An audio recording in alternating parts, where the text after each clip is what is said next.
All right, so we're gonna go ahead and get started here on our bolt here that we got to get that snapped off. So we're gonna have to actually end up backing this guy out. So I'm gonna show you how we're gonna do that real quick. All right.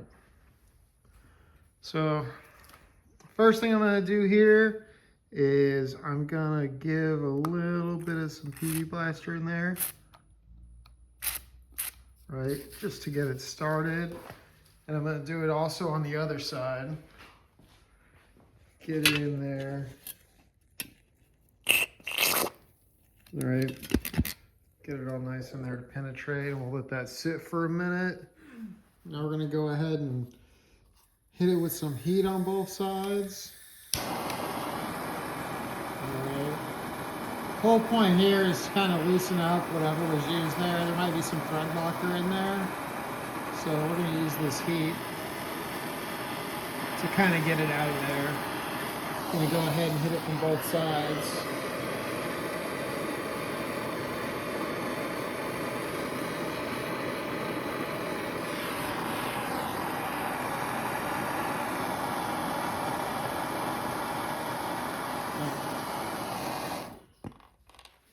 All right, so now we're gonna go ahead and take our center punch and get right in the center of that nut.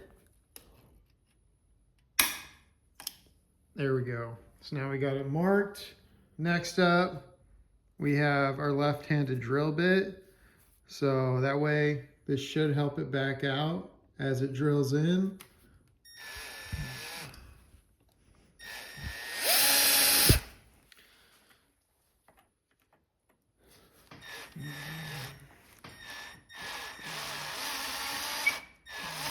And there we go. Boom. Got that bolt out with like barely any work at all. And that's how you go and you extract one of these bolts whenever you snap one off up there in your strut.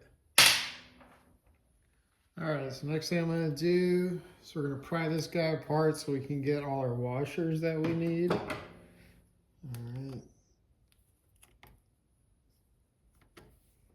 Cool, that one came off easy.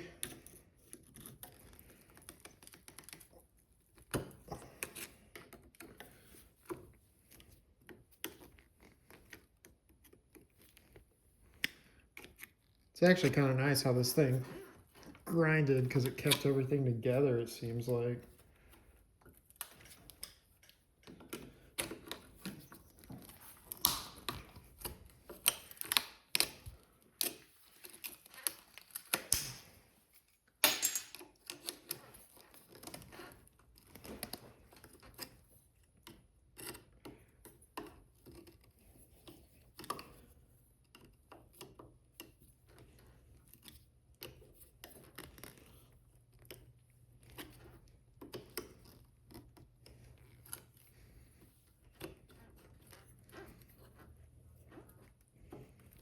Man, this thing's stuck on there pretty good.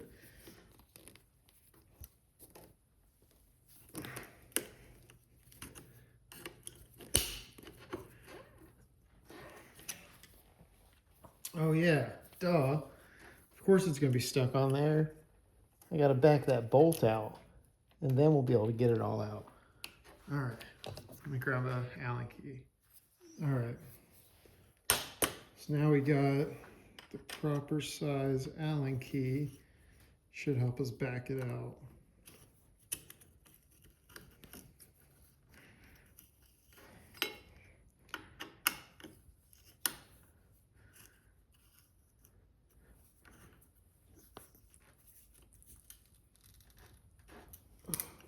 There we go.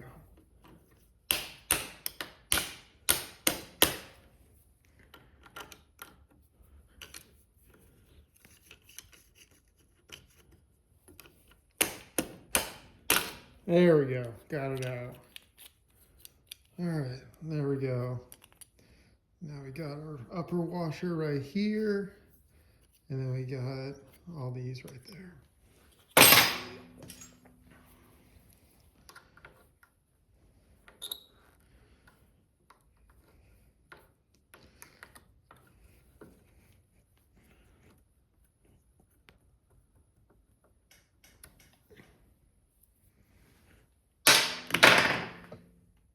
All right, so now we'll move on down here to the lower bolt here.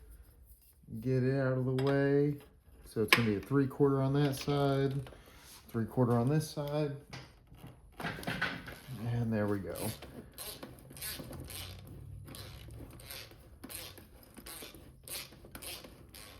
So something you'll notice here that's not standard on a Sportster is this plate thing sticking out here. All right, so this is like a adapter thing to lower your Sportster by just moving your lower strut bolt hole further back, making the whole bike sit lower.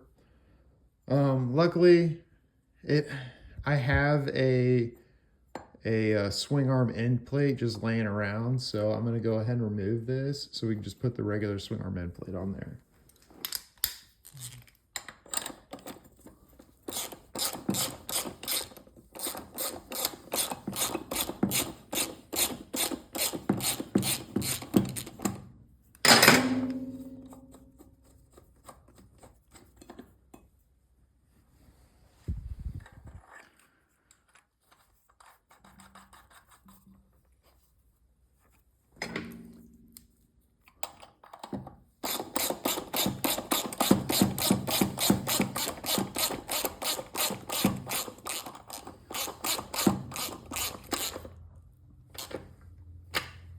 There we go. All right, so here we have all our parts we're going to be replacing today. eBay is a great source for this stuff. I was actually able to get a set of the exact same progressive shocks for this bike for half price.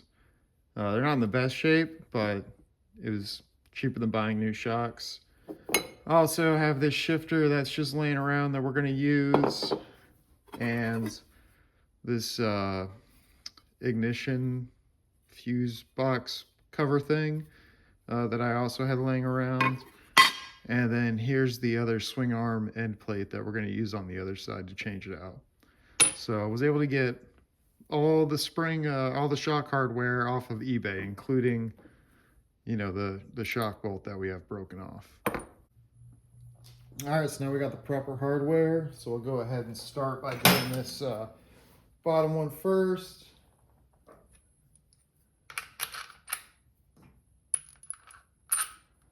All right.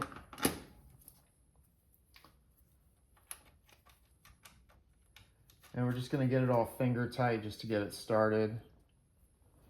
All right, so I got that one in there. So now we'll move on to the top one. So now you can see it doesn't exactly want to line right up. So we're going to go ahead and lift the bike up to make it easier to line up.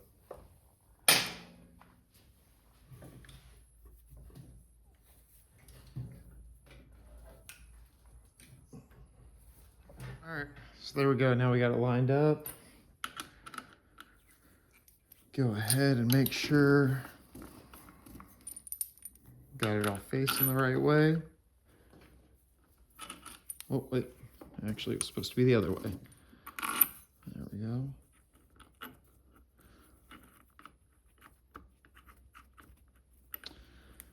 So we can see this is the one that was a little bit damaged. Kind of has a spin on there a little bit. Actually, you know what? Let's go ahead and replace it.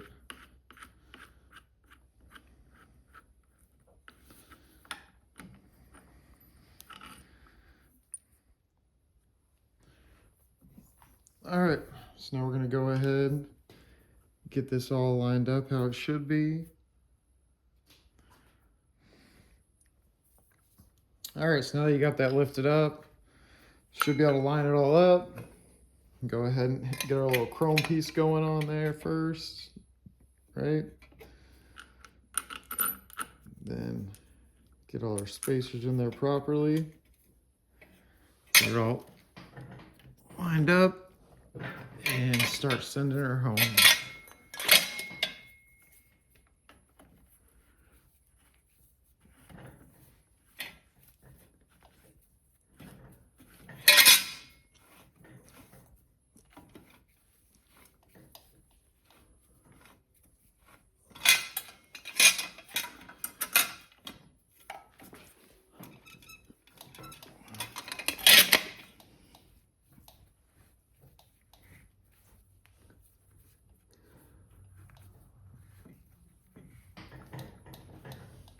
There we go. Took a little bit to get it started, but we got it in there.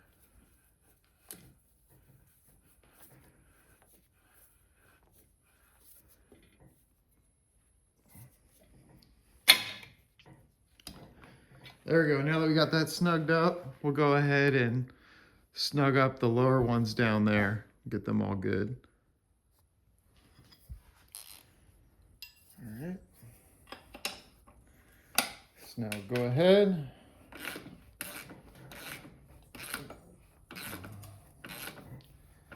Get that all nice and snugged up.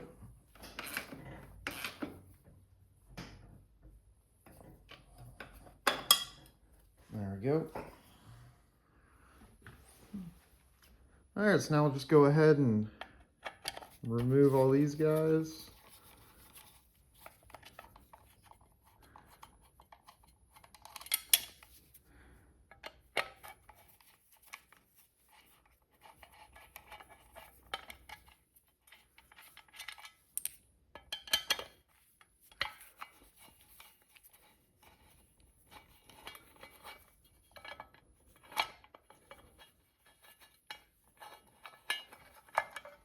All right, there we go.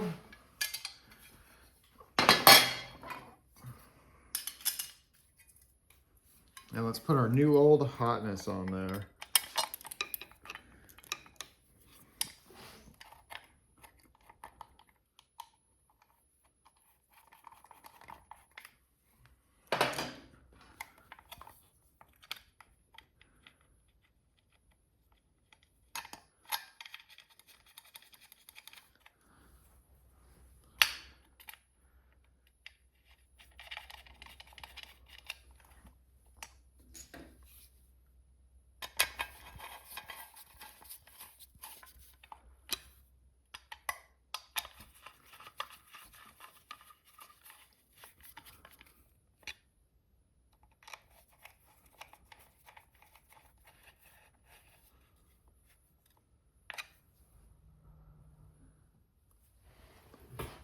Now, last bit for today is going to be removing this guy and replacing it.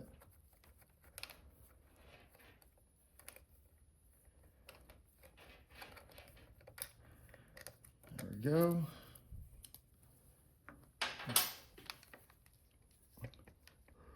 Oh, it's going to be a little bit of work, so we'll go get our pry bar. All right, now we'll go ahead and pry this guy off of there. There we go. And pop the new one on.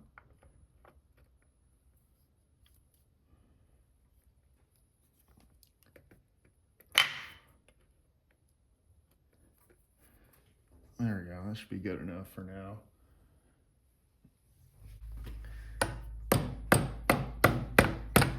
All right. There we go. Back it out just a little bit. Just want to make sure it lines up right. And then, there we go. I'll probably end up having to adjust it later because it does look like it's a little low, but whatever. This is just to get it to be able to shift. All right, so there we go. This thing's slowly starting to get back together. We got our shifter changed out. We got our little fuse box cover, and then we got the rear suspension all fixed. So next, all we got left now is we got to do the tins, figure out what we're going to do with that brake light back there, and then start working on the handlebar controls. So until next time, thanks for watching, and hope you have a great day.